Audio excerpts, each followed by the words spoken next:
మంగళగిరి నియోజకవర్గ ఎమ్మెల్యే అభ్యర్థినైన మురుగుడు లావణ్య గారు సోమవారం 7 గంటలకి నగరంలోని కొత్తపేట పార్వతి మండపం వద్ద నుంచి ఎన్నికల ప్రచారం ప్రారంభించారు.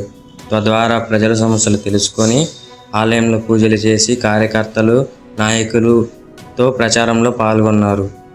కట్టా కట్టా నుంచి గట్టు దూకే నీళ్ళు అన్నొచ్చాడంటూ సంబరంగా, చెట్టు చేమా కూడా డప్పు కొట్టి చెప్పే అన్నిచ్చాడంటూ ఖచ్చితంగా